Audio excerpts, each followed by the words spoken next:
The fight against Galamsey has significantly deteriorated.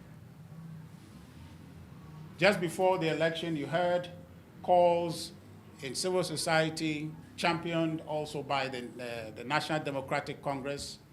The president now have been seen on platforms saying that Ghanaians voted for us, and so therefore we must resolve the problem of Galamsey. Some have called around that time for a state of emergency to be declared. And the NDC participated in that conversation and created the impression that we were not willing to do much about the fight to curb Galamsey. But today, you will agree, as I tell you, that this government lacked the commitment to fight Galamsey.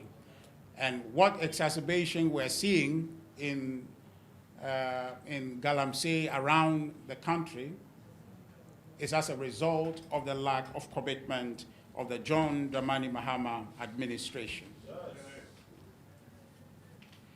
Today, our forests are populated with recruited militants from Ivory Coast and other regions to protect Galamseyers who, according to media reports, are NDC members. Yes. Currently, mining has devastated 44 out of the 288 forest reserves in our country.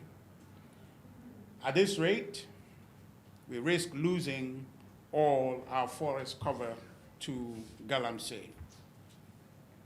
A situation when you ponder should cause a shiver in your spine, because you have seen recently operatives and party members of the NDC actively preventing task force or security forces detailed to fight corruption and protect our forest cover.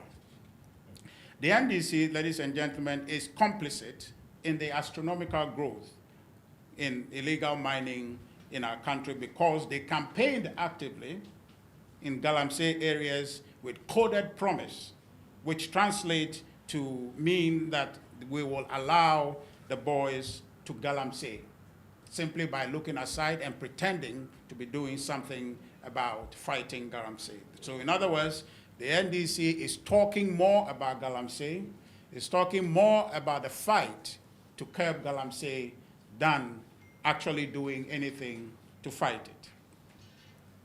With the NDC government in power now, these members and supporters whose votes they canvassed, and as events have turned out that they have obtained, have come back to take their pound of flesh. That's why you see the devastation around.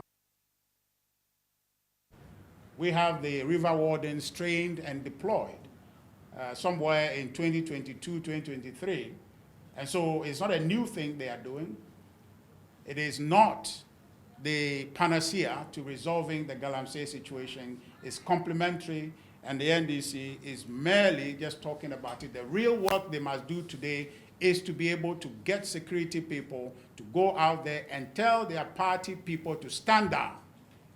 And all the people they have promised that they will allow to Galamsey to stand down so that our rivers and our forest can be saved from the ravages of their acts. As we speak, ladies and gentlemen, the Ofin Shelter Belt Forest Reserve is infested with Galamseyers who recently attacked and injured Forestry Commission Rapid Response Team members. In the Brim North District, several forests have been overtaken, namely the Chenchemso and the Jari Forest in Equiansi. This was just days ago, about 2 days ago. We've had these activities recorded. Additionally, the Tano Enua Forest in Awin, the Asenyano Forest River, and the Jimra Forest Reserve in Kawiya District have also been taken over by Galamseyers.